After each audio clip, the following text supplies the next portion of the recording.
Or just to be clear, I'm totally banking on phoning this one in because of you guys being here. So We got you covered.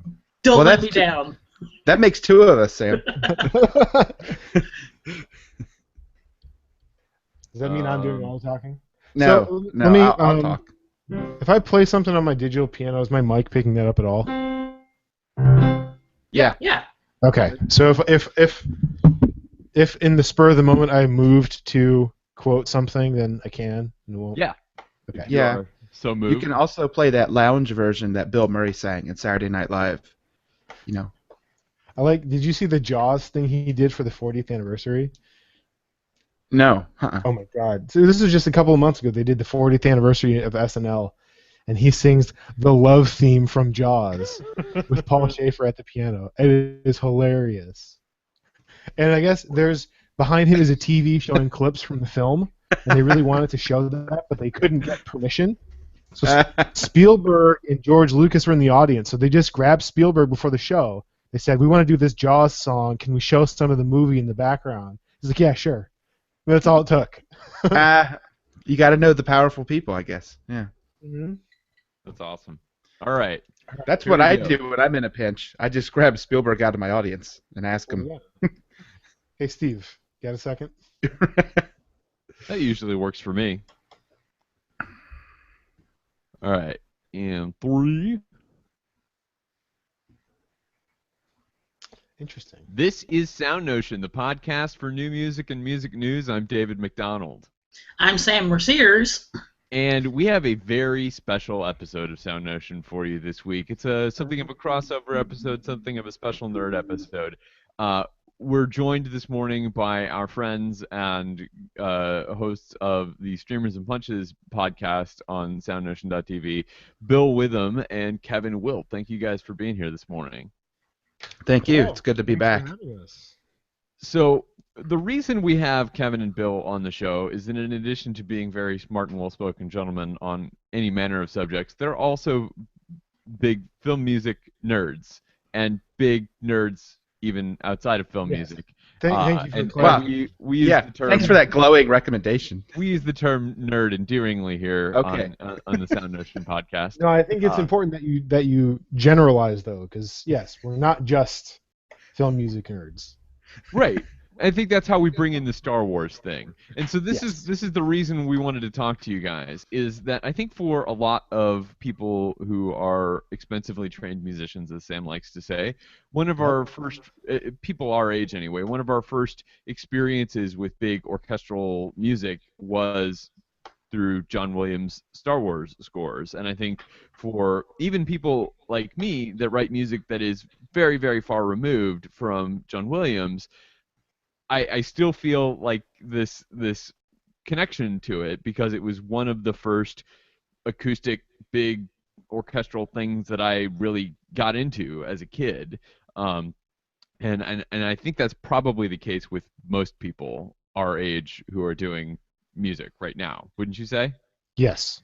Mm-hmm. Oh, yeah. I think not that I have any data to back this up, but I can't begin to tell you how many composers I've met, and like you said, like you did, regardless of what they're writing, how many composers I've met who got into music and got into composing because of this music. There have been several reviews out about the score to this movie, to this new Star Wars movie. Yeah, we're going to talk about the new one, not the previous. Right. Well, you see, in 1977. Right. But I think one of these reviews I said even had a quote or two from Andrew Norman, who, as far as composers go, he's one of the few guys out there who is kind of just killing it with orchestral stuff, but is also very much pushing the boundaries and the abilities of what he's asking players to do. So, yeah, his music is very far removed from the big Hollywood style of Williams, but even he said that, yeah, that music is why he got into composing in the first place. And he's certainly not the only one with that story. This is your experience as well, Bill? I think, yeah, basically yes. I remember in high school, like when I started playing trumpet, I had I had those scores for sure, but I had a lot of other scores as well, kind of floating in my ears, and I really loved them. And I kind of got into classical music sort of backwards because when people would say, well, the Star Wars just it apes off of Holst's Planets and Wagner's Ring Cycle, and there's bits of the Rite of Spring, and it also sounds like British composers. Uh, well, I mean, there's a yes and no kind of argument to all of those things, but there's a shade of truth in that film music is always attempt to sound like something that already exists, and I didn't realize that at the time, but I started listening to all these pieces that people were saying, and it didn't make me hate the Star Wars music. In fact, it made me realize it's not a platform for original music per se. That's never been done before. It's more of of a service job, like what does this film require, and what did this person do, and what influence did they borrow, and what can you hear, and someone would have to be kind of a smart sort of a musical juggler in a way to sort of balance the drama, lining it up to the actions on the screen, borrowing maybe from some familiar sources. And later, when I kind of realized all that, and it wasn't just about the music itself, it was about all these other things. I really appreciated like how Williams and Horner and Jerry Goldsmith and all of my favorites, Thomas Newman and Danny Elfman, and how they juggle all those things. But at the same time, the music is just so fun to listen to, and it's well orchestrated, and it's for the mythology of Star Wars, which is very clear cut. Good, evil. There's not really a lot of in between.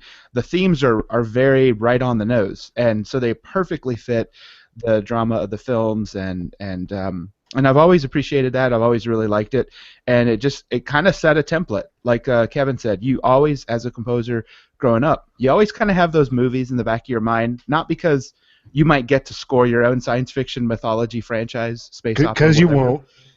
Right. But Way to crush my sometimes, dreams. sometimes there's that feeling of like, what if I got to? Like, how would I approach it? And I always think of it like making fun of those bracelets. Like instead of like, what would Jesus do? It's like, what WWJWD. Like what would John Williams do if he were given a scene and he would have to score it as such and such a way? How would he reconcile all these different elements on the film and things like that? So, so they were kind of a big part of my musical DNA, I think, growing up. And I think that's kind of why we're doing this. And the reason I wanted to talk about that for a little bit at the beginning is because obviously this is not the kind of music that we normally discuss on this show, but I think it is important to all of us to talk about these things because they're a really important part of our culture, and not just the way that composers think about orchestral music, but the way people everywhere around the world think of orchestral music. We're recording this just about 4 weeks after the release of Star Wars: The Force Awakens, and we just read this week that it has already blown away Avatar's domestic box office numbers, being the highest ever, and it's maybe halfway through its run. The only record it didn't break is the single weekend earnings, and that's because the movie that it's behind opened in China and the United States at the same time, and this one only didn't open in China at the same time, and it came close to equaling the amount of money of the one it's in front of. Wow. Right. And so that's just the worldwide single weekend. I'm sure it blew away the domestic single weekend. Oh yeah. So Did it open in China yet? I think last weekend. Yeah. Okay. Or this weekend, I suppose it would be still. Yeah. I know that was delayed, and I think they were kind of wanting to see how much it would make domestically. But I'm sure it wasn't just simply for that. I'm sure they had it all scheduled out. It'll be here in America and then there in China. But they don't need any help at this point. So my point is, there's a lot of people that are hearing this music and thinking about this as orchestral music in 2015 and 2016 now, and so that's why I think it's an important thing for us to talk about as well. And having said all that, we are talking about this movie that just came out called Star Wars: The Force Awakens, and we're going to be talking about some elements of the plot and some of the characters that are involved. Very good, everybody, for keeping away from all that stuff to this point. So if you've not seen it and you're a super anti-spoiler person and you want to make sure that you go in with a completely virginally blank mind, tabula rasa of Star Wars: The Force Awakens to go see the movie, you should probably shut off your podcast player now, because right now we're gonna start to maybe introduce some spoilery things. Okay. Yep. So you've been warned. I've been talking a little bit so that if you were like jogging or driving or something, you had time to like go and do whatever you need to do to make sure you don't hear this thing, and plug your fingers in your ears and say la la la. So now that's over. Spoiler zone is in effect. So this is, I think, an interesting thing for any composer to deal with, because we don't have a lot of film franchises that go this many films, right? That have this much stuff. And the other interesting thing is that we have them in these bunches, right? We've got the original trilogy, which came out from the late 1970s to early 1980s, and they are all very closely related. And then we had another bunch that came out in the late 90s and early 2000s, and then we've got another bunch that's starting now. And there's a big gap where Williams is doing a lot of other things in between each of these groups. And so he had time to maybe learn some new tricks or expand things in different ways, but then return to the same musical material. And there is a lot of musical consistency across all now 7 films that exist. So I guess I will turn it over to our much more qualified composer panelists to talk about maybe the relationship between this film and all of the films previous. I don't know who wants to start with that one. Well, I'll just kind of jump in with a couple quick points. There's a lot of themes that he brings over from the previous films that I think everyone sort of assumed would happen. But because there's a couple new characters, he has new melodic ideas to kind of accompany their actions on the screen. And so I've found that a lot of people have come into the conversation for this score by saying, I like the new stuff, because it's what stands out. And some of it is particularly, we'll talk about characters, I suppose. That's not a spoiler, but I mean, you've got the Rey character, the young lady that lives on the Jakku, the desert planet. That's really Tatooine, but anyway, yeah. And she wants to join the Resistance. I mean, the rebellion to fight against the Empire. I mean, the First Order. Anyway, but her melodic idea is very subdued compared to music in Star Wars. It tends to be bombastic, or it tends to be very sort of operatic and very hard on the sleeve and on the nose. And I think that's why we love it, because it's, like I said, it's very clear cut. And her theme is again, it's kind of more subdued, more restrained, but it's kind of a nice breath of fresh air compared to most of the other musical gestures we get in Star Wars, which are really, really big gestures. And I thought that's what helped it kind of stand out to me. But as Williams is as much an excellent sort of craftsman, technician, arranger, and rearranger and developer of ideas, it never stays the same, and you always get it transformed and redeveloped in various ways, various guises in various ways throughout the film. So it's very malleable and lends itself to a lot of different scenes. Now I've heard people talk about Finn having a theme, and I think there's a little 7/8 idea when they're always running around, but I don't know if that's it. And so I haven't really seen it. It's not clearly marked on the score CD or the score album. And then of course the Kylo Ren theme is like a 5-note figure. So it's actually more of a motive than a long theme. And then let's see. After that, he just sort of brings back where it's needed or where it's appropriate themes from the original trilogy to underscore, the actions between our familiar characters, particularly Han Solo and General Leia, I think as she's called now. So, Kevin, does that sound about right? Yeah, I think so. Dave, you mentioned an interesting idea that this movie was it now 38 years after the original one, and Williams has written,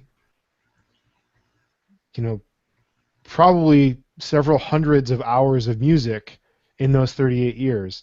The skills he's bringing to the table for this movie are not the same ones that he brought to the original. I mean, and as composers, I think we all sympathize with that. I don't think any of us is writing exactly the same kind of music that we wrote even a couple of years ago, let alone 4 decades ago. And yes, there are certainly a lot of consistencies across all of these films, but I don't think it's 100% consistent. I don't think it's supposed to be.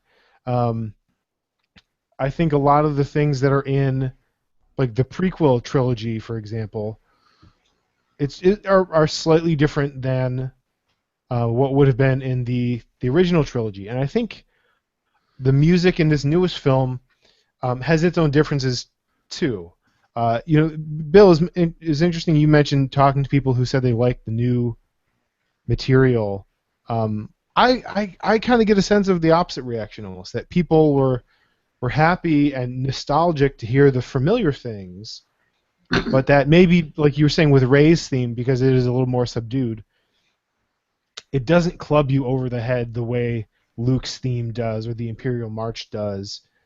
And so it sort of maybe feels like we have these really melodic, familiar quotes of these older tunes, but that the newer stuff maybe isn't quite as memorable. I mean, I've even seen some reviews of the score saying that maybe Williams has lost a step or whatever. I don't think it's that at all. There's maybe an argument that could be made in that people don't really write big thematic film scores anymore. And Williams is certainly not isolated from modern trends, and so maybe he kind of pulls things back a little bit here. I don't know. But it felt to me, and I've seen the movie twice, and I've now listened to the album probably 10 times or something. It does feel slightly different. I don't think if you just put all 7 albums in a playlist and hit shuffle, I don't know that they would necessarily get that confused. I think there are certain things about these certain films that still kind of separate themselves out a little bit, if that makes sense. Yep. Yeah, I think if my first statement was like a part 1, what I would say is a part 2 is that you have some new music for this Resistance.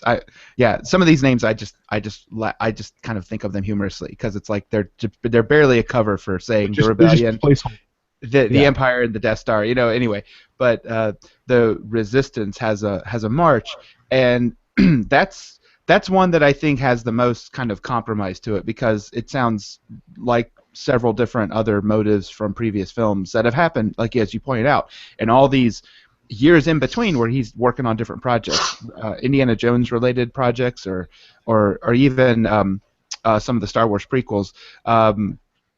I think that's it's new material, but I don't know that it's 100% successful.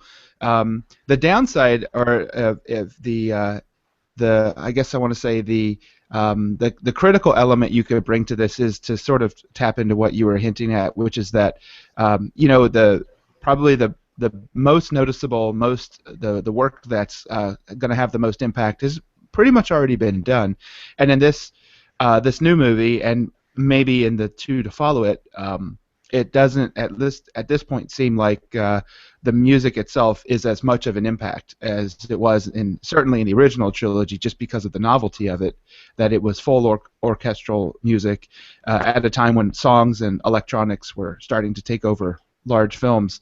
That change can't happen again. It's kind of like seeing Lord of the Rings, or it's like when you see The Hobbit. It's not as immersive into the Middle Earth environment because you've already been introduced in the first Lord of the Rings film. So it can't do that over. But I do agree that he shifted. There's a shift in his style between all those years between the first two trilogies. And I noticed that in starting with Phantom Menace, he has these like longer orchestral pieces that he's got that aren't as reliant on quick quotations of all the themes. They have themes in them, but they tend to like stretch a little longer because I think as a musician he grew as well and had conducted a live orchestra with the Boston Pops, and so he understood how to write I think more detailed music. And then but now I think he's sort of continuing that, so he's got that more in his veins, I think, as he approaches this music. But sometimes, if I were to get critical, sometimes I do feel like it feels very like, okay, I'll insert this theme right here as they run towards the Millennium Falcon. I'll bring in the little Rebels theme from Star Wars, and then when they're not running towards the Falcon, then I'll just go back to this default like Right. trumpet, xylophone, woodwinds thing in 7/8. That doesn't really do that much. It's just kind of like placeholder action running music.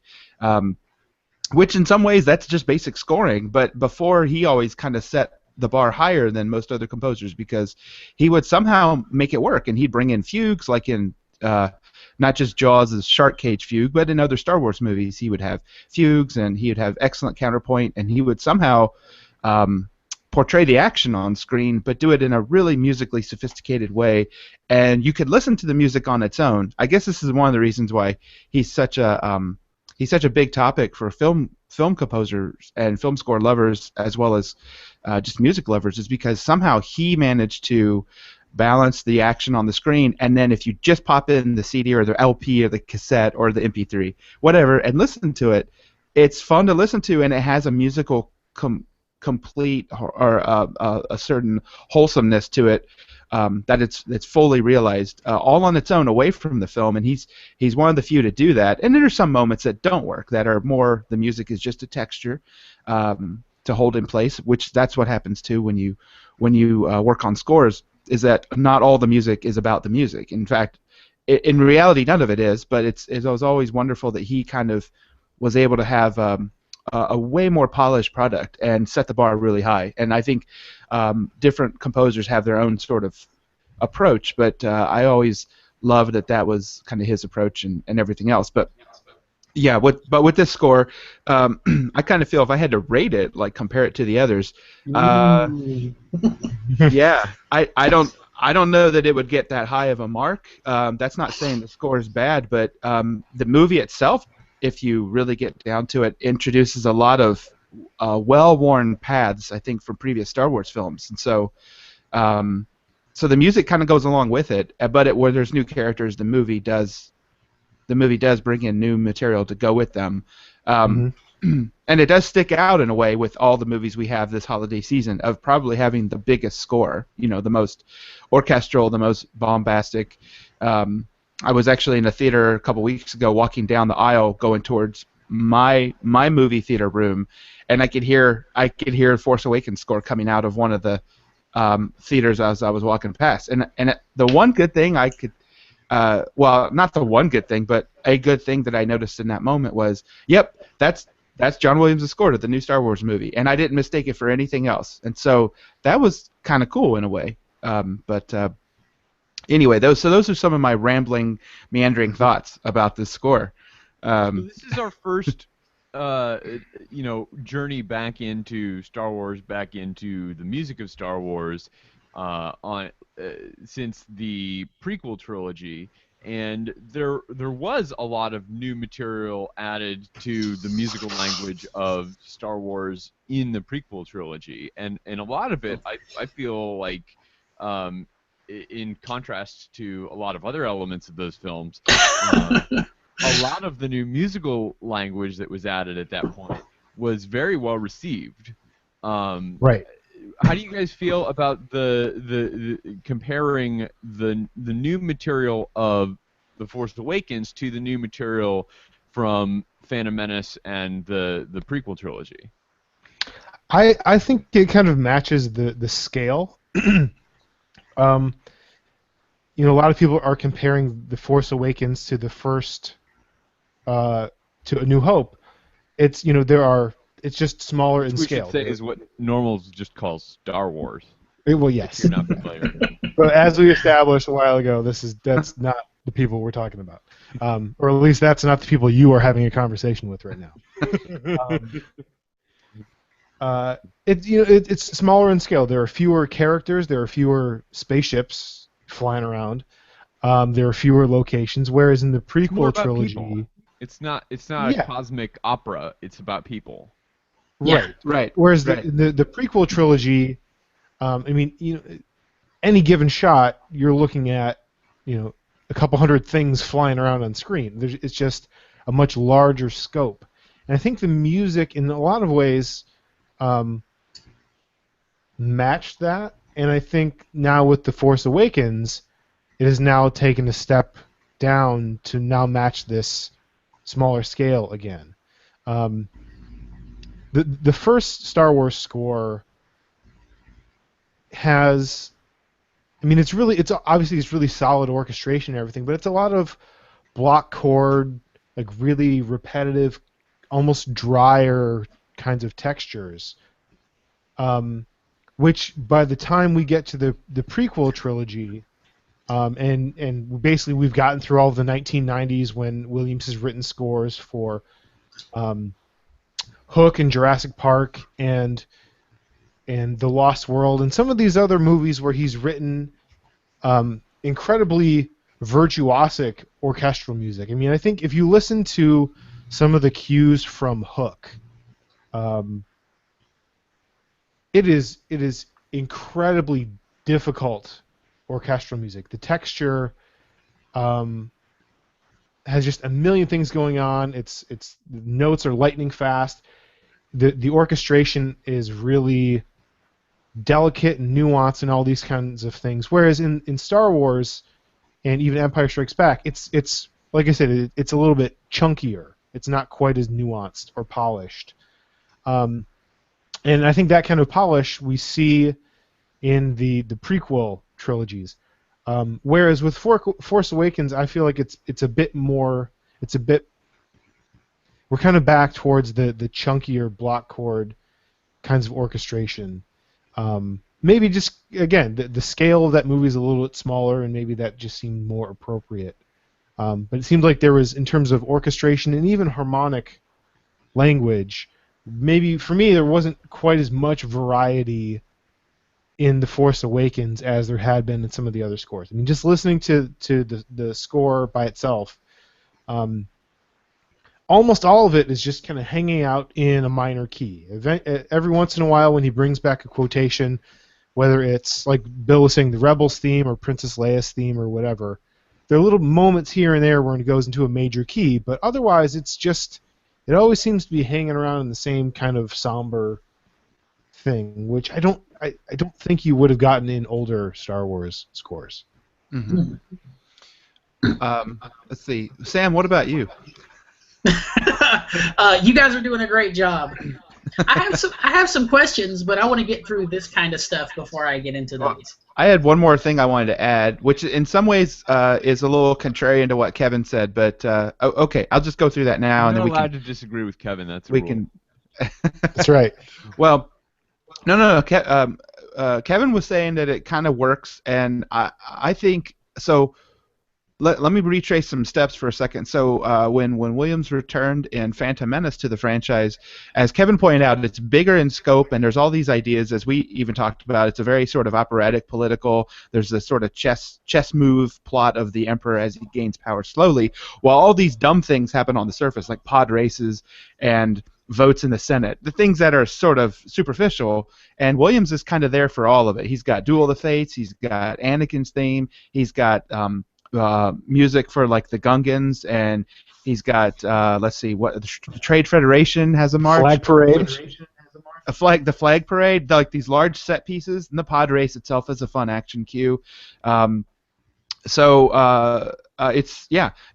there's a lot musically going on, and it makes the Phantom Menace like a really cool, fun, colorful score with a lot of variety and a lot of musical interest. And his approach is bigger, it's more orchestral, it's kind of expanding on what the template that he set before, and in some ways it is more sophisticated, more polished, and a little more mature handling. Now, right after that, I kind of feel like there's, I wouldn't say a creative drop off, but I don't get nearly the musical satisfaction or the variety or anything from Attack of the Clones. So that would be episode 2 for us keeping track of episode numbers. And then Revenge of the Sith, which just kind of has to wrap up everything, has what is it? The Battle of the Heroes. Battle of the Heroes, right? And I am kind of glossing over the Across the Stars, like the love theme from Attack of the Clones, and that does give it a nice little chase sequence at the beginning of Attack of the Clones has some cool music in it too.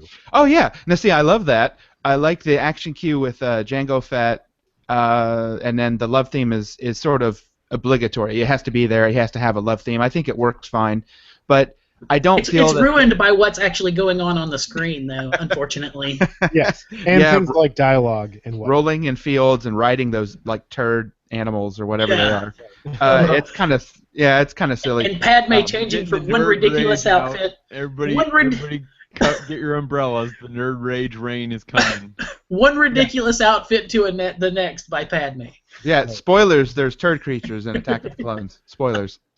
But anyway, for me personally, maybe it was just a matter of it just didn't add up to be as wonderful as, and I know that's maybe an unfair comparison, but I think musically that trilogy kind of was like a decrescendo in greatness. It started off strong, and then the movies were considerably weaker entries. From this. That has been exhausted online. I mean, as far as nitpicking those prequel trilogies, but Bill, I think you should go into detail on how the prequel trilogy are not good movies. I don't think people have covered that. Red Letter Media has done that plenty. They're much more succinct than I am on that. But anyway, as you now get into The Force Awakens, I kind of felt like there was leftover approaches in scoring and musical sort of ideas that were kind of left over from the prequels, and then it's kind of like now he's trying to bring back old themes like the Force and the Rebel theme and the Princess Leia theme and Han and Leia, and I think there was even some Yoda stuff in there? Gosh, I should know that. Not that I remember.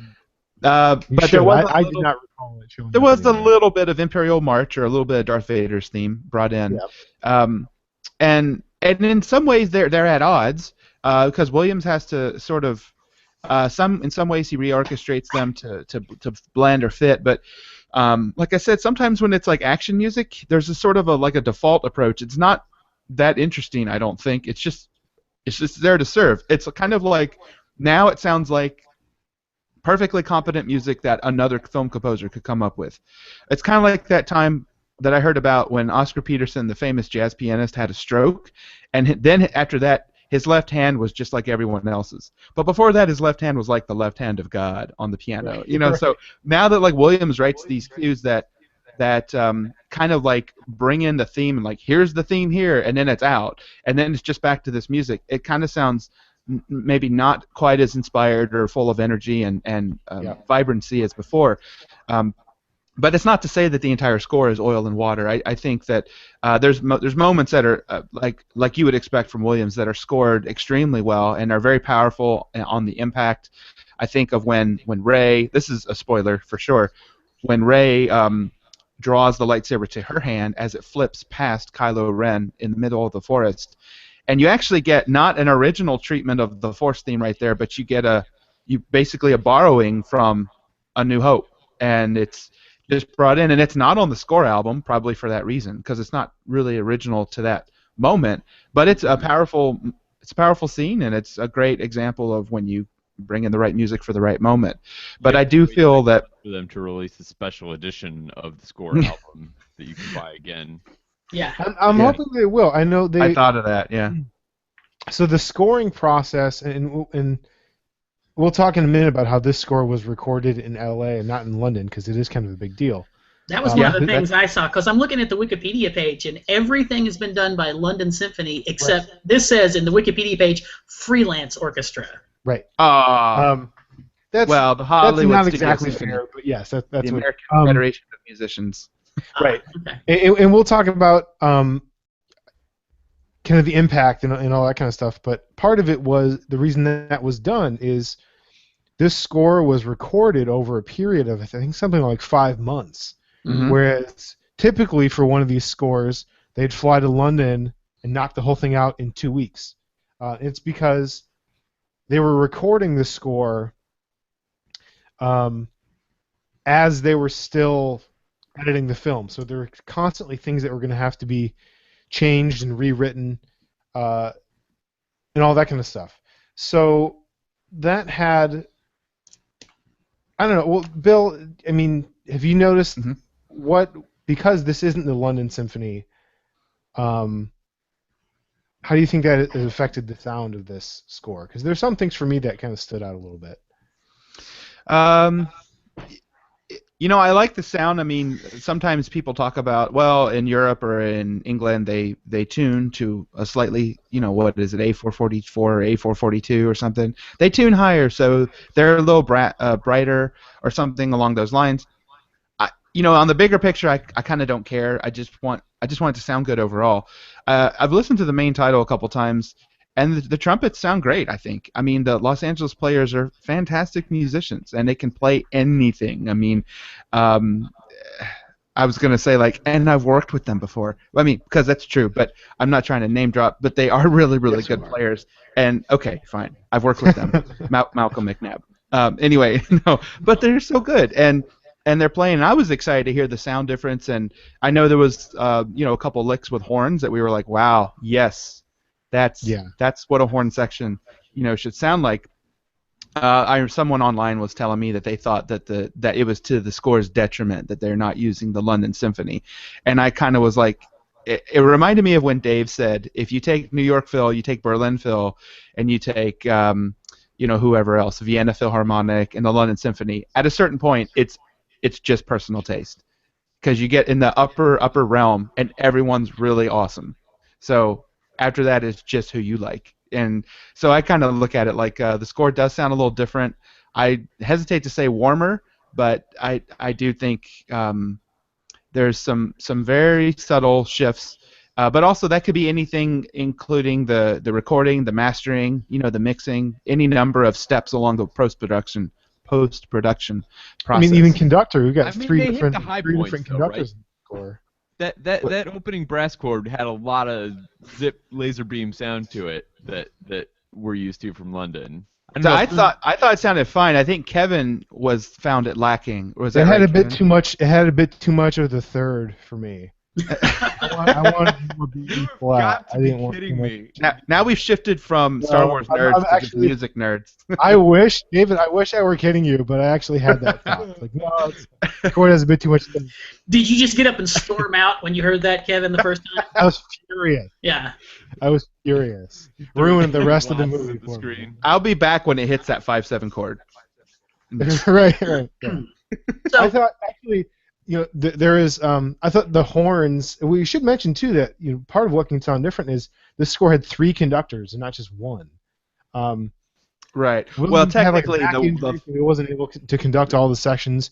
Bill Ross, who is a really talented composer and orchestrator out in Hollywood, conducted some of the sections, and Gustavo Dudamel conducted the main title and the end credits.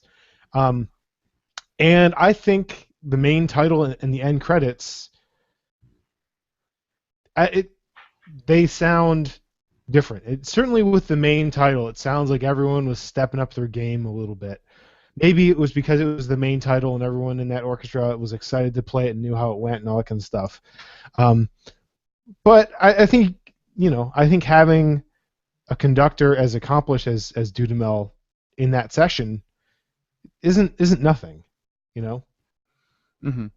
I thought there were a couple of moments in that main title. Most appropriate, like they sound the most like standalone music. Like there's those have the most musical, interesting stuff going on. Yeah. Right. And part of it is because there's nothing to hide behind. And I think this was a point I was maybe trying to get to earlier that I lost my track of thought. There was one review of the score that talked about how, this Star Wars score maybe doesn't quite sound like all the other ones, particularly with longer line themes and musically stretching its legs a little bit. And it's because J.J. Abrams, as a director, cuts his movies really fast. He never stays in a shot for very long. Whereas in a lot of the original movies, yeah, they do. There is plenty of time for the music to stretch out a little bit. I think the classic example in the first movie is the very famous binary sunset cue, where Luke is sort of watching the sunset on Tatooine and decides that now he needs to go out on this heroic adventure. And there are several shots. Is the conclusion of a long dialogue-free scene. Right. Mhm. And those shots they sit there for a while, and nothing else has to happen other than allowing the music to just really kind of take off and play itself out. J.J. Abrams doesn't necessarily cut his movies together with long shots like that where nothing is happening. His movies tend to move pretty fast. So that does seem at if odds a you little can- bit sometimes. with the I music. do Right. think, though, there's some nice... it's not exactly the same because there is stuff happening, but there's some nice moments in the new film of no dialogue where the music and the sound design really do take more of a focus. The thing that I'm thinking of in particular is our introduction to the new character Rey. Is we see her off by herself, and we actually, through a lot of our exposition of Rey, don't have a lot of dialogue because one of the things that we need to know about her is that she's super lonely, Right. and so she doesn't talk to a lot of other characters more than a sentence or two at a time, and we first see her just scavenging this big crashed Star Destroyer, and she's pulling these things out, and then she slides down the rope, and then she slides down the hill, and then she goes into town, and like this whole long sequence, and you see her scrubbing the things across from the old lady, and seeing herself in the future in this old lady, and like all this whole long is probably 10 minutes almost of no dialogue. There are some moments like that, but there's still, it's not as static as something like the famous binary sunset cue. Mhm. I'm proud of you for knowing that was a Star Destroyer, by the way, Dave. I'm pretty nerdy. I hide it well with the glasses. No, you don't. No, you really don't. Nice. I will say that I've watched all the movies, but I've not read any of the novels or comic books. Okay. Which I is can't fine, say that. because those are now apparently no longer real anyway, according to Disney. Right. Well, Wondering- all the novels and the comics that have been published since Disney bought them are part of the canon, but anything else is not. Anyway, I'm wondering Nothing how neither here nor there. consistently does Williams reference thematic content from previous films in conjunction with big reveals that are the things the fans are waiting to see, such as the first time we see the Millennium Falcon, the first time we see Han and Chewie, the first time Han and Leia see each other when she gets off of the transport, that kind of thing. Does he do that like without fail every time we see one of those iconic things? At least when they're think so. introduced. Yeah. I watched it for a second time yesterday, and yeah, when those things are introduced, without fail, those tunes are there. The big exception, I think, is, and this I suppose will be our first big spoiler of the day, the very end of the film when Rey goes and finds Luke. We don't actually get a quote of Luke's theme when we see him. We get the Force theme when she shows him the lightsaber, but not his theme. But I was going to say, seeing it again yesterday, Leia is not in the movie that much, but almost every time she is, he brings in her theme, which I Or felt the like Han and Leia theme. or the Han and Leia theme. Yeah. And I think by the last time, so like the last time we see her, or one of the last times we see her, is when Han has died and they come back from the mission, and Rey and her hug. It's just, and so we see her standing there waiting for them to land, and we get her tune like yet again. It's almost like with her, because she's not in the movie that much, he tried to squeeze in her theme like as often as he could. That felt a little. Not going to have a lot more opportunities for the Han part of it. Well, right, Yeah. right. Spoiler. That for me felt. I don't know. I suppose by like the last time I heard it, I was like, okay, yeah, I got it, enough. But yeah, I think he is very consistent in that when something recognizable is introduced, he will musically address it and then kind of move on from there. Yeah. I wanted to add to that we're talking about Abrams not being able to sort of play long moments, but maybe the one big exception is what you talked about at the end. As I saw the film, I've seen it 3 times. It's been a little while since that 3rd time, but that ending is the ending's great. I love the swirling whatever The helicopter shot. the drone shot or whatever around Like the. Oh man, that's such a bad shot. It's like an episode of Survivor. Well, I mean, it is what it is. It's like it can't change. It can't be any different. And I have to look at it like, is that a good ending to this movie? And I still have a part of me that wanted, since they're gonna pay homage, I suppose, to so many things from the first Star Wars movie, why didn't they end it with an actually, a succinct ending like the first one did? And then, because we know there's going to be other movies, why does this first one have to end on a cliffhanger? But it's like, well, I have to get over that because it's not going to change for me and my my bitchy opinion. So it is what it is. But I love that the music there was, other than bringing in the Force theme, was kind of a new set piece for as she climbs up the stairs and then finally reaches him. Although it does tap into kind of a harmonic language that Williams has used in previous Star Wars movies, but it's right out of I want to say Uranus from the planets. That kind of minor chord. It's right shifting. out of what? Okay, Yeah, sorry. exactly. The chromatic, the minor chords that are a chromatic median apart from each other. So it's kind of tapping into that wonderful sound. And anyway, that's a cool moment, I think, just in general with everything together. And it's the one where he's forced to kind of stay on the 2 characters, and Abrams can't cut away and go to some action beat someplace else with a subplot. He has to just stay on them. So it's Flare. yeah, right. There's a lot of lens flares in that movie. When I went back the 2nd and 3rd time, I was like, yeah, he toned it down. And then I saw it and I was like, no, he didn't. Right. He brings them in a little less egregiously than the Star Trek movies, but the lens flares are totally there. Yeah. Why does Oscar Isaac's character shoot a laser bolt and the laser bolt gets frozen and hangs in midair because lens flare. Because the Force power can hold it there, but just long enough so that the camera can move right past that laser bolt and get this huge ass lens flare right in your face. That's the first time I went, lens flare. Yeah. It's so funny. That's his middle name, I think. right after the 2nd J is LF Abrams. Anyway, yeah. The J is silent. Yeah. Right. Yeah.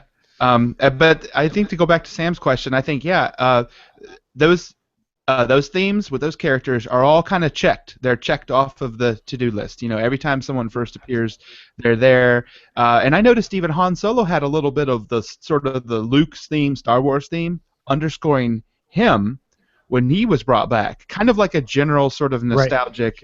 Right. I'm acknowledging that the older people in the audience recognize his character, and they tie him into the original trilogy, which had that music. So I'm John Williams, and I'm going to bring it in here, even though technically it's not Luke on the screen. And I kind of thought that, that's permissible. I mean, who the hell am I? He can do whatever he wants, But it fit. It was nice. And then I thought it was really cool that the scherzo for X-wings, as it's called, or the attack on the Death Star. Starkiller Base. Yeah. There's a whole sort of in the scherzo. There's these sort of fugal entries that take the original Star Wars theme and create it and treat it as a subject, and then it has like a counter subject, and at least for little stretches in there. And I thought that's cool because I haven't heard him do that in any of the previous films. So there was at least like a new musical development of it that was that was done in this film. So it was just cool to notice. Yeah. Sam, did you have other questions? Yeah, so now it's time for theory crafting. Yeah. Okay. So a lot of people have, of course, the biggest thing that people want to know is where does Rey come from? And Right. there are various things floating around online that say that the accent that she has says something. I thought you about meant her music. I thought you meant music theory. Oh, Yeah, I'm such a moron. We can cover that too. It's all good. But is there anything in the score that you think points towards Rey's lineage, Yes. as many in the Etherverse have suggested? Yes. So I think to kind of summarize where you're coming from here, Sam. I've read a couple of theories. The most obvious one seems to be that Rey is somehow a descendant of Luke Skywalker. That I think is the most popular one. Another one is that Rey is another Han Solo, Princess Leia child, and so Kylo Ren would be her brother. The third one, which I think is the most interesting, is that Rey is the granddaughter of Obi-Wan Kenobi. And the argument that I've read online about that one is, I think, kind of interesting, which is, much like Obi-Wan Kenobi, she uses the Jedi mind trick, which Bill and maybe which Luke never really used, did he? I don't. Well, that's what I was just gonna say. Has anyone else in any of the other trilogies used it successfully? Luke uses it on when he goes to Jabba's lair. Yeah, Jabba's palace to get in past the ogre guys. He does it, and then he tries it unsuccessfully on Jabba. Okay, so he does force chokes on the two Gamorrean guards. I can't believe I'm getting into this. Okay. Wow. Brother. He does like this and then that with his hands, and they draw back and they're choking, but then the guy Bib Fortuna, Jesus, with that the his name. Oh my God! Sorry, it's just here it is. Here we've gone down the rabbit hole. The guy with the slug around his shoulders. That guy, he says, "You'll take me to Jabba now." So Sam, you are correct that he uses it. I stand corrected. And then he tries it unsuccessfully on Jabba, but anyway, yeah. But Obi-Wan's kind of the master of it. That's kind of his thing. Like Qui-Gon in Phantom Menace, Qui-Gon tries to use it, but it doesn't work. It doesn't, and Darth Vader doesn't have to use it because he just tells people to do stuff, and they do it. Yeah. Right. So it's really kind of Obi-Wan's thing, and that's one of the first things that Rey can really do. The other argument is that, in terms of heroes, Obi-Wan and Rey are really the only two with British accents. Yes. Everyone else has an American accent, even when they're not American actors. So it's not an accident. Right. But getting into it musically, and this is I think where we can get into it. What I think is really interesting is in the first 6 films. And Bill, I'm pretty sure I'm right about this, but maybe I'm not. But I'm pretty sure I am. In the first 6 films, every villain theme is in a minor key, and every hero theme is in a major key, with one exception. The only hero theme that's in a minor key is the Force theme, and that theme is... That's not really a hero, that's just kind of an element, you know? The Force is kind of an element, it's not really... It is, not a person. It's most closely associated with Obi-Wan. He doesn't get his own theme. And certainly in the original trilogy, it's most closely associated with him. So if that theme really belongs to any character, it's Obi-Wan. Oh, so I kind of associate the theme with Luke after he comes in contact and starts learning the Force. But let's back up for a second. Who are your heroes, Luke and Yoda? Because so Luke, Luke, Yoda, Leia, Han, and Leia. Those are all major key themes. But Han doesn't really have a theme, though. No, but the Han and Leia... Oh, yeah. Well, that's a love... Okay, that's kind of a love theme. That's a major... Any theme associated with good guys is a major theme. And then in Phantom Menace, though, there is a Qui-Gon theme that's never called that, but it's used every time Qui-Gon is on screen, and it's in minor. Okay. Anyway, but I'm not trying to shoot down the theory. I think the theory is mostly there. I think you've got mostly good. I think there's mostly evidence Sam to is back loving it up, this. pro rather than Yeah. con. But anyway, all right, sorry. So keep going. So you got your So good guy the themes. Force theme, which is in a minor key, and again has this close association with Obi-Wan, probably more so than any other character. Yeah. The only other character who is a heroic character who has a minor key theme is Rey. Mhm. Her theme is in a minor key. Yeah. So Okay. Obi-Wan and Rey, okay, they have the same accent. They're the only heroic characters that have minor key themes, They could both rock out the mind trick. right? And then, and this And they wear as composers, similar, we know, slightly similar outfits. right? And as composers, we know that this kind of thing is not an accident. If you Yeah. listen to the last couple of minutes of the end titles, Williams gives us Rey's theme and that Force Obi-Wan theme in a duet, in counterpoint. Counterpoint that works doesn't happen by accident. He's not just taking these two themes and putting them together and hoping for the best. Yeah. So I think it seems like it's a pretty deliberate thing that all the melodic material he has to work with, he puts those two themes in counterpoint with each other. Mhm. Okay. So Sam, here's my quick sum up of all those things. I think the Obi-Wan theory is cool. So like what Kevin's talking about, I think that's cool, and I've read some stuff to try to back it up, and I don't have all that information in front of me, but this one guy on Reddit made a spreadsheet, and it was pretty fantastic. It took geek to a whole new level. I'll try to find it and send Dave the link or something so he can patch it in with the notes online. Okay, but the next theme I thought, since Abrams is going to copy so much from the original Star Wars trilogy, the idea of two twins separated at birth or at a very young age from the same parent, but separated for their own safety onto two completely different planets. And the fact that when Luke in the trailer says the Force runs strong in my family, doesn't have to literally be his daughter, could be his niece. That led me to think that it was Han and Leia's daughter. Plus, all the original buzz was saying that's probably who Daisy Ridley is going to play, is Han and Leia's daughter.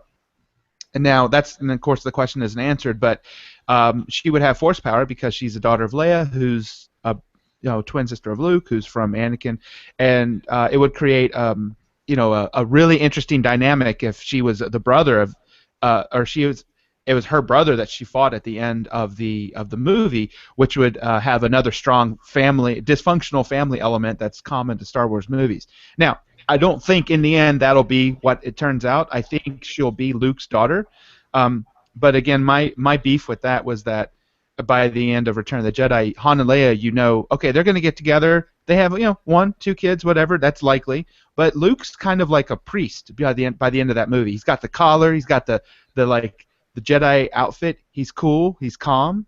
He's like at peace with himself. He's like a monk, right? And we kind of Jedi aren't supposed to do the get it on. Jedi are supposed to be celibate, right? Right. Yeah, well, right, and everything kind of works in. So I'm like, well, then they're going to have a whole side story they need to tell then how Luke got from A to B or whatever. But that's not answered. Of course, that wouldn't be the first when time. a mommy Jedi loves a daddy Jedi. Yes, little Padawans. That's how it works, right? It's like again in Star Wars, they love nowadays to have an entirely cut out chapter of goings on that they'll farm out to Cartoon Network or comic books or video games to cover that story ground, and that's it. I think that's lazy storytelling, but it's also irresponsible because to me, if it doesn't happen in the movies, then it kind of doesn't really happen. And so anyway, now we have to, the suspension of disbelief is there. We're going to have to imagine Luke did find somebody, and that'll all be told to us in the next movie. And I feel, unfortunately, that will probably be the route they go. But, and then, now this is completely anecdotal, but my brother-in-law was telling me that there was a video game, I don't know, PlayStation, Xbox, I can't remember. There was a video game of Force Awakens. I guess it would have been either a console. And one of the cinema display sort of little like movies that they show between levels had a dialogue where they're in the forest at the end, they're about to fight with lightsabers, and the Kylo Ren character says to Rey, I see you've got a lightsaber now, cousin, or let's fight now, cousin, or something with the word cousin in it, and as soon as like somebody on Reddit found that and they like screen capped it or they like audio captured it or whatever, and as soon as that happened, Disney yanked it. It was like on YouTube and they took it all down, and it was apparently like an early. It could, if it's true, it would have been like an early draft where they just reveal it. And then they said, no, let's not reveal that in the first movie. And if that's the case, then it would probably be Luke's daughter. All right. So, trying to circle back to music. yeah. Another thing that people are speculating a lot about is whether or not Finn is force sensitive. One thing that I actually tried to pay attention to when I was watching it, and Finn, for those who've only seen the movie once, is the stormtrooper who's turned coat and is the now turncoat kind of stormtrooper. The Resistance. Yes. The things that I've read just point out that Finn never appears on screen with the Force theme. Do you think that there's anything there? I mean, I hadn't noticed that, but that wouldn't surprise me if it were true. I think Williams is very deliberate and very careful with when he plays certain themes with certain characters. So I would be most surprised if he had the Force theme sounding for a character who wasn't using the Force or something like that, if that makes sense. Yeah. Well, he is very careful, and I think it's interesting that the way he's using these themes is the same way that we didn't mention it earlier, but I think we all kind of understand that he's assigning these themes to different characters or ideas in the narrative in the same way that famously Richard Wagner does in his operas. And when Wagner does it, he's often using it to express things that, in the same way that Williams is using it, to express things to the audience that the characters don't know, but that the audience might be clued in on by these things. And in fact, even in Wagner, when the narrative itself is happening in music, the characters themselves very, very rarely actually sing any of these kind of external themes, which is kind of interesting as well. So yeah, I think it probably is meaningful of something, who knows what, that those two things never go together, because he's trying to express things that the characters don't know about, but that we, the audience, might know about or might be speculating about, which is I think pretty cool. Well, I have a. Oh, go ahead, Dave. I'm sorry. No, go ahead. I was going to change subject. For the next 7 or 8 times that Bill and Kevin watch the movie, something I want you guys to check out for me is 9.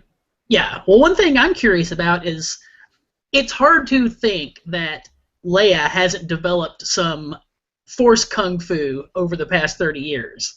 Because if her family is so powerful with the Force, and she obviously can tell when Han gets killed at the end, and we have to, I'm assuming that's, she feels a disturbance in the Force. Right. I want to know if there's anything in the music that suggests how much connection she has with the Force, either in this film or if it will come up in the next film. Because I would love to see them address like her use of the Force and her connection to the Force as it's grown over the past 30 years. Well, I mean, a lot of people ask that question, like, why hasn't she become a Jedi? I don't know that there's really anything in this movie that suggests that she has developed Force powers beyond what anything she may have been born with. Yeah. I mean, yes, there's a scene where when Han dies, she like senses it and kind of collapses, much the way that Obi-Wan did in the first movie. But even at the end of Empire Strikes Back, when Luke is in trouble, he reaches out to her and she can sense that too. So it doesn't seem like she has really gone anywhere. And I don't think there's any, or at least I don't recall anything that happened musically that would suggest otherwise. Well, just keep that in mind the next half dozen or so times you watch the movie. Okay. So, a couple of things that have come up a little bit, kind of tangentially, in our discussion so far, is that this is the first of a new Disney explosion of Star Wars related Mhm. content. And I live in Orlando. There is Disney stuff everywhere, and that now means there's Star Wars stuff everywhere. When I flew to visit family in St. Louis, Missouri over the holidays that we just passed, I got off the flight. It was a direct flight from Orlando, and so there were a lot of people that were coming from Orlando back home to St. Louis, and there was this little kid wearing a Mickey Mouse beanie. And like the infamous Mickey Mouse beanie with the black beanie with the two Mickey Mouse ears. Right, so you can get those now with an R2-D2 head with Mickey Mouse ears. And this kid was wearing this off the plane in St. Louis, Missouri, and it was cracking me up. But That's so called synergy. Right, synergy, marketing, Yeah. So Cross-pollination. that's kind of my way of getting into this topic of having not just a little bit more Star Wars music from John Williams, but having a lot more Star Wars music, a lot more music that's in this universe that is intended to accompany things that are a part of this kind of constellation, if you'll pardon the pun, of media properties that is not going to all be written by John Williams. Yeah. Like, who's doing the music for Rogue One? Right, we're going to have the next movie Alexander is Desplat. Yeah. Yeah, because that's like a heist film, right? Yes. Yeah, basically. Yeah. So what Sam is talking about is that we are slated now to have the Disney plan, as they have presented it to the universe, is that they're going to have a Star Wars movie released essentially every year or so, and then every other Star Wars movie will be continuing the saga of the main characters that we've known up to this point, and the intervening movies will be kind of somewhat related, or maybe not at all related, but somehow in this same fictional universe.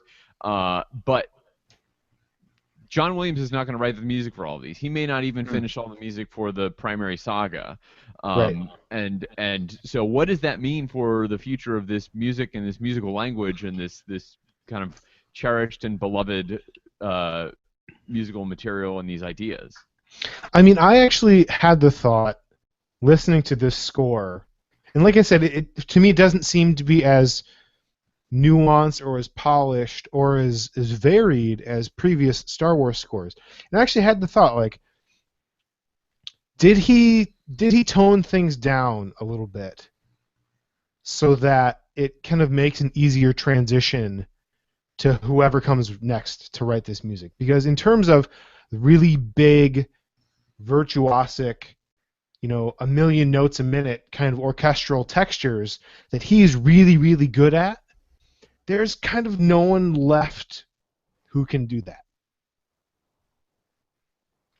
You know what I mean? So it made me wonder, like, did he tone things down with this score so that whoever comes next doesn't stick out so much?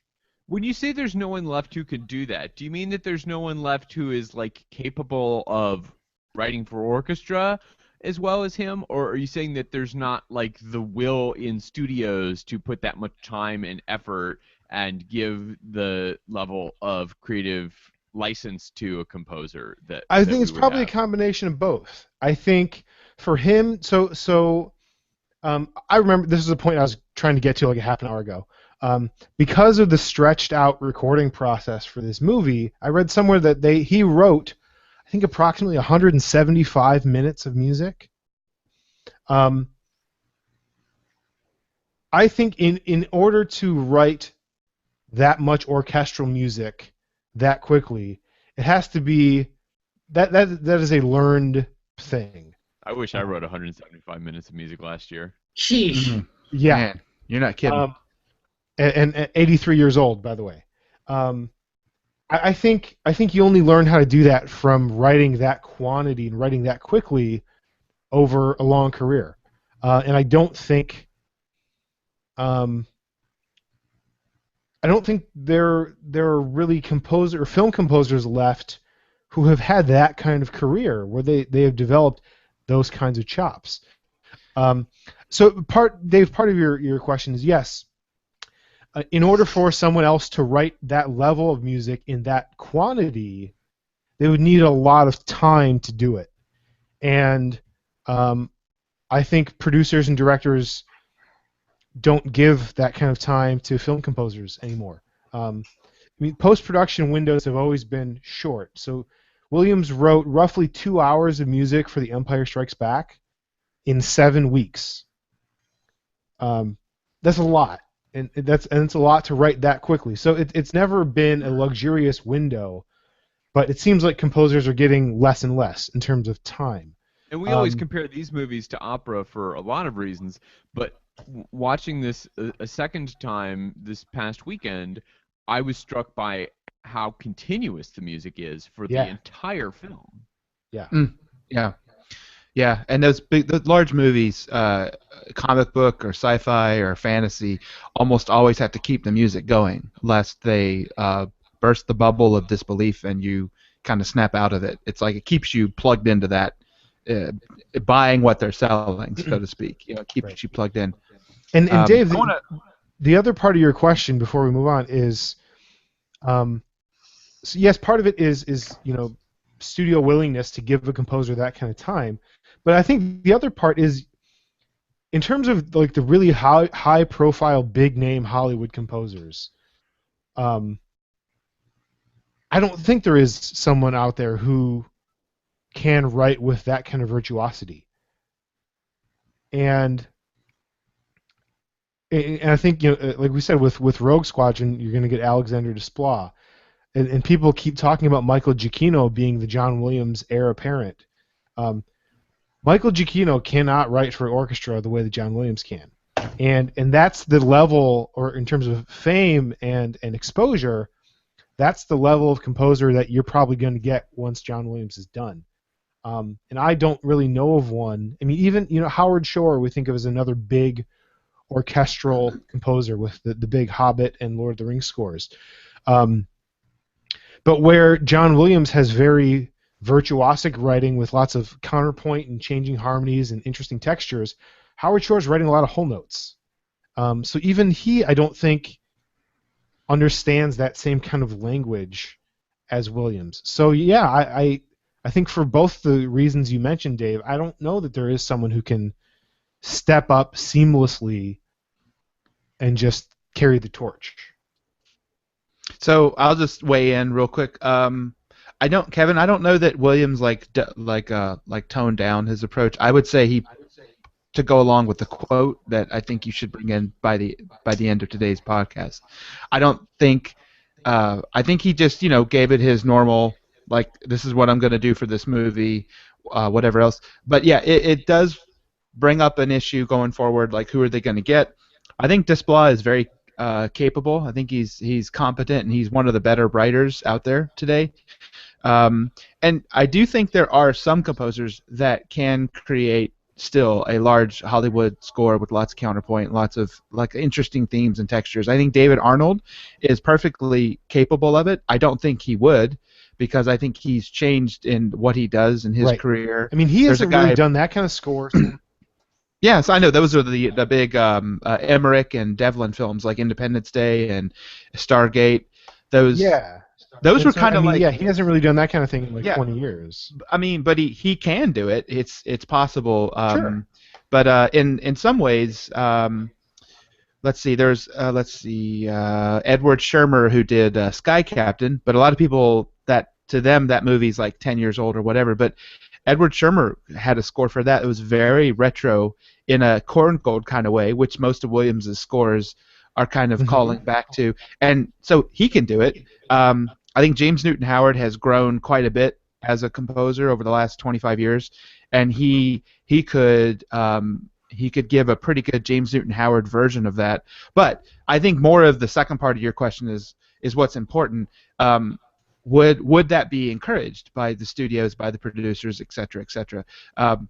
And I think with Star Wars, the possibility is a yes, because it's established by the franchise that that's what we should do. But like you guys were talking about before the podcast started about Gordy Hobb, is that his last name?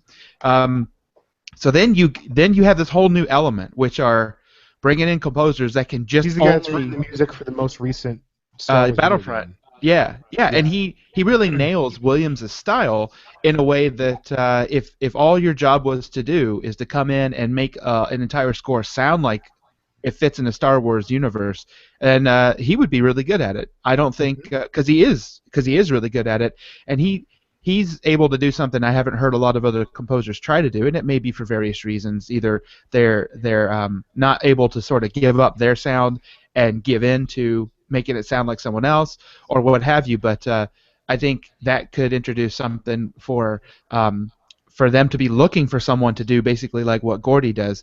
But at the same time, Alexander Desplat does have his own sound, and yet it can mesh. There's a overlap there where he can engage with the large orchestra and have something really cool. But I also think Rogue One is not going to be kind of like a big splashy Star Wars movie the way the others have been. I think it's going to be darker and a little more of like we're going to explore this grittier corner of the Star Wars universe. So he may have been brought in on purpose, but also John Williams just doesn't have the time to write all these movies. I do think Giacchino, it's inevitable he'll be brought in with Abrams' involvement. And I lament that time when that happens. Over the next few years, the Star Wars universe is going to continue to expand, if you will. Yeah. And the kinds of stories that we tell in Star Wars are going to expand. The kinds of filmmaking that we see from Star Wars is going to change and evolve. And I think if it doesn't, it runs the risk of becoming a caricature of itself. If we're just seeing the same kinds of films and with the same kinds of scores, then it's going to really stagnate. And if you look at the only other franchise that I can think of, a film franchise that has been around for this long, is something like James Bond. And the filmmaking and the music of James Bond has continued to evolve over the half century that we've had James Bond films at this point. And I would imagine something similar. Like, what if a Star Wars heist movie had like a John Barry sounding, spy score to it? Could that still feel like Star Wars? Could we have a Star Wars movie that doesn't start off with the yellow Star Wars on a star field with a big blary brass chord? I don't know. I think you could. I mean, I feel like I'm anticipating that these spin-off movies probably won't start like that. Because they're not the main story being told. Right. I think the movies that belong to the original saga, I think it would be unimaginable for them to start any other way. Speaking of starting any other way, was anybody thrown by not hearing the 20th Century Fox fanfare? I missed it. I was wondering what they were going to do with that because this is actually a trivia question I used to use in my music theory class. Because the 20th Century Fox fanfare is in the same key as the Star Wars fanfare, and like the Disney "Once You Wish Upon" or "When You Wish Upon a Star" is not. And so I wondered. I would ask my theory students, like, okay, 20th Century Fox is not going to be distributing this new movie. How is that going to change the musical implications of the beginning of the movie? I don't know what you guys saw. The two times I saw it, there was no music at all. It was just silent. It was the silent Lucasfilm logo. Yeah, that's all it is. Yeah. I actually like that solution. I think trying to replace, whether it was something original for Lucasfilm or something from Disney, I think trying to do anything other than the 20th Century Fox fanfare would have felt really weird. I think not doing anything was probably the least disruptive. Well, speaking of these outside sources of music and other composers getting involved, one last thing I wanted to mention as we're wrapping up is that in the original film and in several points in the original trilogy, we had music that was created for the world of Star Wars that was entirely written by John Williams. Things like the Cantina Band, which is music played in the scene and is somehow, we expect, emblematic of the culture of that place, that planet, that place on that planet. Yeah. And then in this new film, in the new not cantina in Space Ireland, we're at Maz's like weird temple bar castle thing, and we hear this new music that is a collaboration between Williams and Lin-Manuel Miranda, who is all the talk of the town as the composer and songwriter of Hamilton on Broadway at the moment. What did you guys think of this new diegetic music for the new film? I kind of thought it just, my default answer is that I was more kind of listening to the dialogue at that moment. It was in the background. I could tell it was there. Something sounded like it wasn't quite all Williams. But also, I'm not able to actually hear it very clearly. And correct me if I'm wrong, it's not on the score album? It's not. It's not. So yeah, so I haven't been able to kind of zero in on it very much, and but it sounds.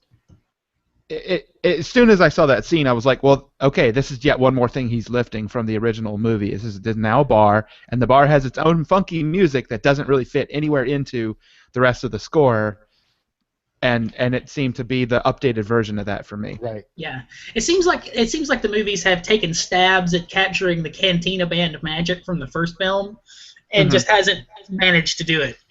I mean, I think the was song relieved is that. good. Go ahead. What's that? I was just going to quickly say on a side note, I was happy to see that almost all 99% of the creatures in that bar were practical, except Maz, the main character we're going to see. But anyway, that's probably of little consequence. But yes, I agree. Well, so I was gonna say, I think the song is a good song and it fits, and I like that it is. I think part of the fact that it's been a collaboration with another person helps it to feel like it is of a different culture than the Cantina music from 30 years ago, and that's good.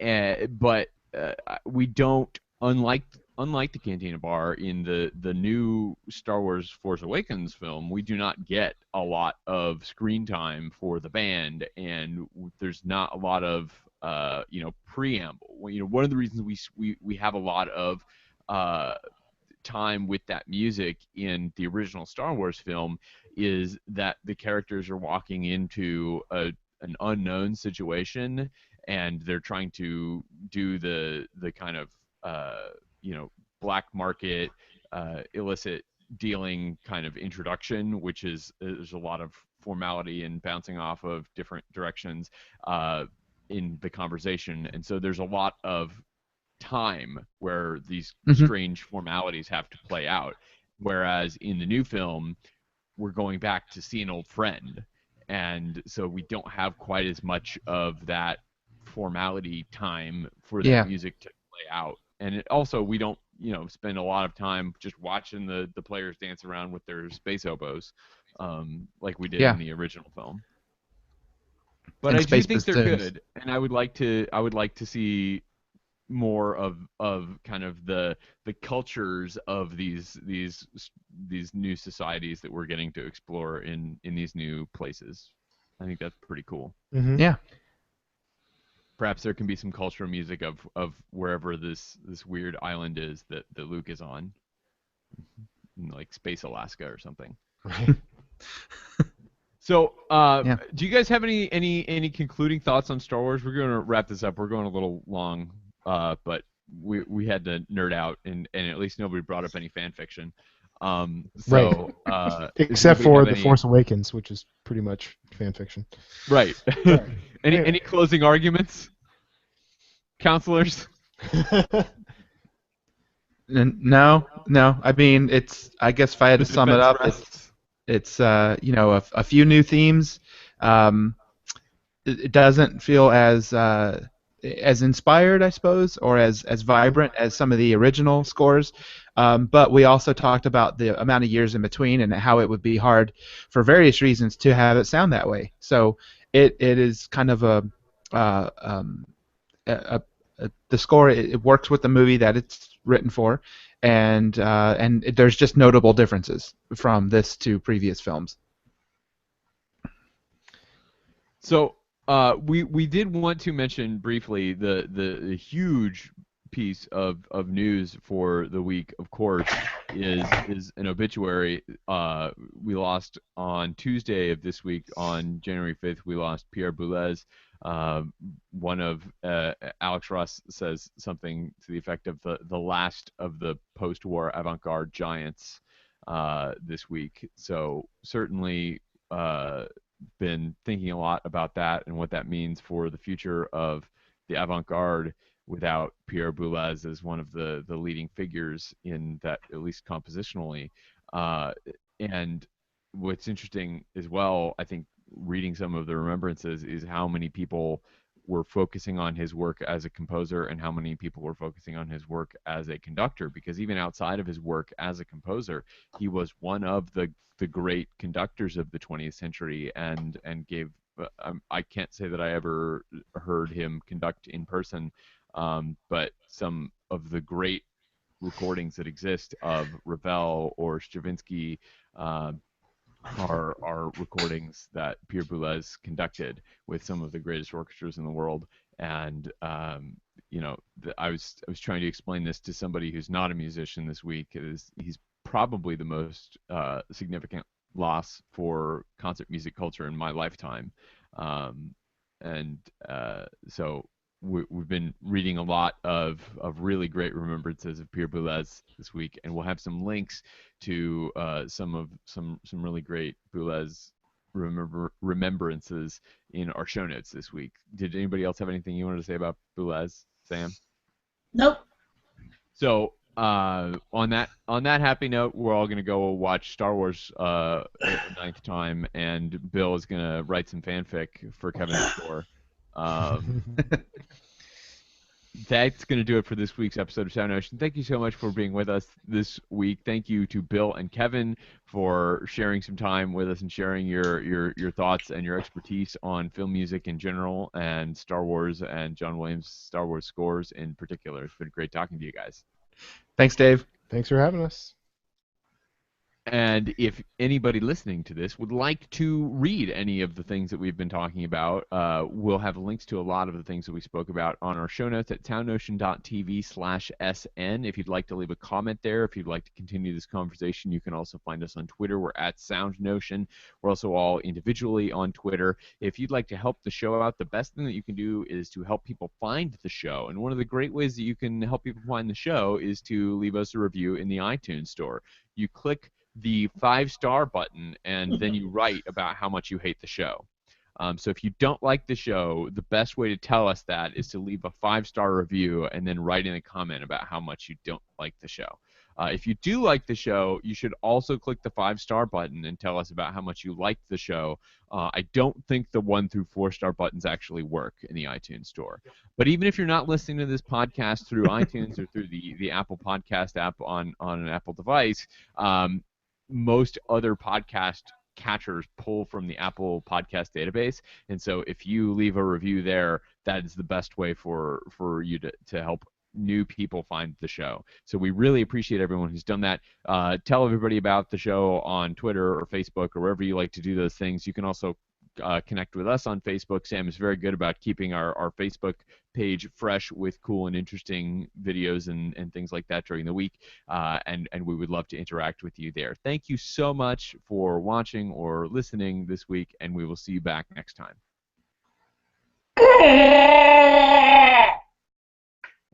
That wasn't very good. That was